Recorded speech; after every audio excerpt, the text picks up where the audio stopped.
जनता फैसला सुना चुकी है आशीष जी।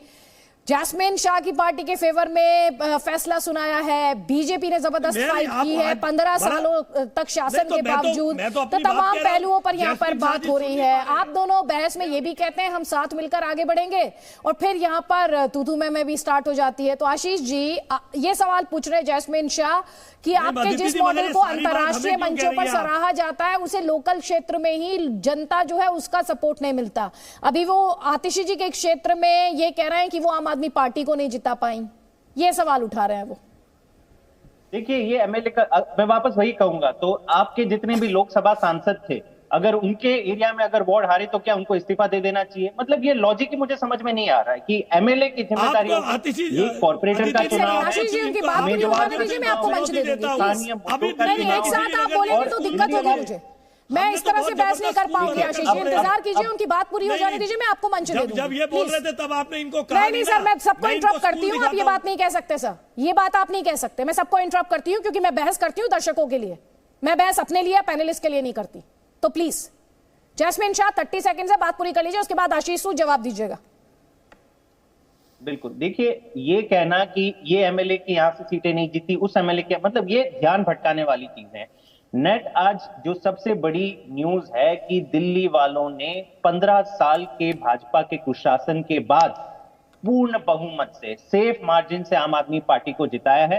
अरविंद केजरीवाल जी के जितने वादे दिए थे, जितनी गारंटियां दी थी कि दिल्ली में कूड़े के पहाड़ हटाएंगे, वहां की शिक्षा, स्वास्थ्य, 2000 प्राइमरी स्कूल आते हैं एमसीडी के अंदर, कभी भी भाजपा ने उसकी बात नहीं करी। तो दिल्ली वालों को काम चाहिए, काम की राजनीति चाहिए, एक ईमानदार सरकार चाहिए। एमसीडी का मतलब मोस्ट करप्ट डिपार्टमेंट नहीं चाहिए और इसी कारण आज आम आदमी पार्टी को एक मौका मिला है। मैं कह रहा हूं ये जिम्मेदारी वाली चीज है और हम पूरी मेहनत से इस जिम्मेदारी पे खरा उतरेंगे। बिल्कुल आशीष जी जवाब दीजिए। अब वो कह रहे हैं कि आप भटकाने की बात क्यों कर रहे हैं? देखिए नहीं, हम भटका नहीं रहे हैं। देखिए स्थानीय मुद्दों की बात हो रही है। अब मैं चुनाव खत्म हो चुका इसलिए इन बातों का अर्थ नहीं है। मैं आपको बताता हूं, दिल्ली में 2 स्कूलों की बात होती है जब भी किसी को दिखाए जाते हैं, राउज एवेन्यू और विनोद नगर। इसके अलावा मैं आज आपके माध्यम से इनको चुनौती देता हूं, अभी आपके पत्रकारों के साथ जाएं, नगर निगम के किसी स्कूल में चले जाएं। दिल्ली सरकार से बढ़िया बिल्डिंग आज हम छोड़ के जा रहे हैं। दिल्ली सरकार से बढ़िया इंफ्रास्ट्रक्चर, बढ़िया टीचर, बढ़िया प्रिंसिपल्स के साथ स्कूल दे रहे हैं। क्योंकि 40,000 करोड़ रुपए जो नगर निगम के आपने देने थे, आप केवल देश में ऐसा स्थानीय निकाय सरकार है जो अपने स्थानीय निकाय से पैसे के लिए लड़ती है।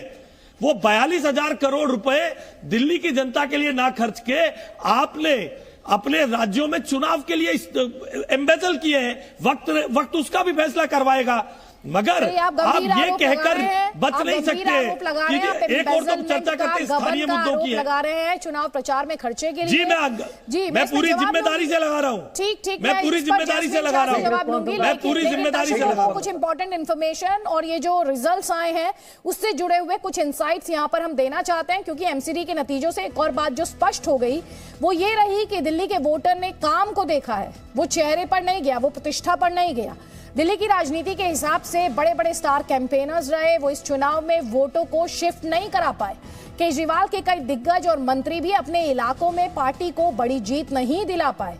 और ये हम आपसे क्यों कह रहे हैं ये हम आपको बता भी देते हैं। देखिए एक एक कर हम आपको पूरा ब्यौरा यहाँ पर देने वाले हैं, क्योंकि यहाँ पर मनीष सिसोदिया के क्षेत्र की बात की जाए तो पटपरगंज में 4 वार्ड हैं जिनमें से 3 में बीजेपी ने जीत दर्ज की है। और आपको याद होगा पिछले कुछ महीनों से लगातार वो सुर्खियों में थे। अरविंद केजरीवाल ने कहा कि केंद्र सरकार जो है उनकी गिरफ्तारी करा सकती है। सत्येंद्र जैन जो लगातार विवादों में रहे, 3 वार्ड उनके एरिया में आते हैं, तीनों में बीजेपी ने जीत दर्ज की है।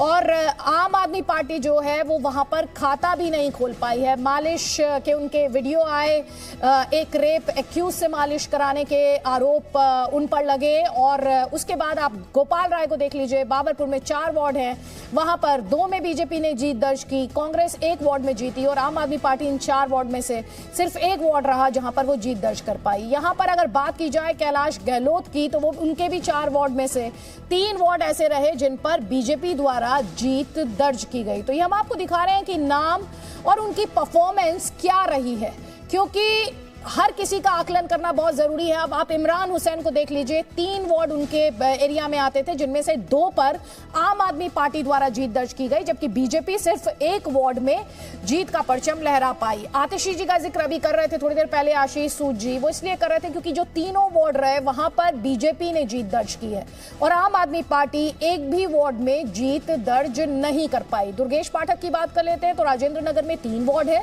इन 3 वार्ड में से 2 वार्ड जो थे वो आम आदमी पार्टी के नाम रहे और बीजेपी ने 1 वार्ड में जीत यहां पर दर्ज की। इसके अलावा सौरभ भारद्वाज की बात यहां पर करें तो 3 वार्ड उनके पास, तो उनमें से 2 में आम आदमी पार्टी द्वारा जीत दर्ज की गई और बीजेपी द्वारा 1 वार्ड में यहां पर जीत दर्ज की गई है। साथ ही दिलीप पांडे की बात कर लेते हैं, 3 वार्ड हैं और यहां पर भी आप देख रहे हैं इन 3 वार्ड में से 2 वार्ड में बीजेपी कामयाब रही और आम आदमी पार्टी को 1 वार्ड में कामयाबी मिली, जीत मिली। अमानतुल्लाह खां की बात कर लेते हैं, ये भी काफी सुर्खियों में रहे हैं। इनके 5 वार्ड हैं, उनमें देखिए जरा 5 वार्ड में ये इंटरेस्टिंग तस्वीर है। आपने देखा 2 में बीजेपी और 2 में कांग्रेस पार्टी की कामयाबी की बात वहां पर की जा रही है।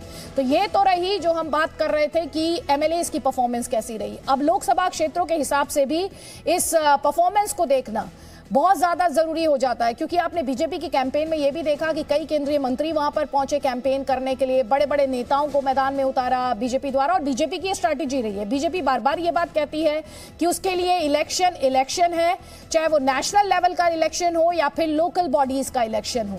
तो अगर हम लोकसभा क्षेत्रों के हिसाब से भी इस तस्वीर को जानने और समझने की कोशिश करेंगे तो आप पाएंगे कि बीजेपी के ज्यादातर बड़े नेता अपने अपने क्षेत्रों में कोई खास कमाल नहीं कर पाए। अगर उदाहरण के तौर पर बात करें तो रमेश बिधूड़ी, जिनके एरिया में 3 वार्ड थे और तीनों ही वार्ड आम आदमी पार्टी जो थी वो निकालने में कामयाब हो गई। तो ऐसे ही हर नेता का रिपोर्ट कार्ड हम आपको दिखाएंगे यहां पर।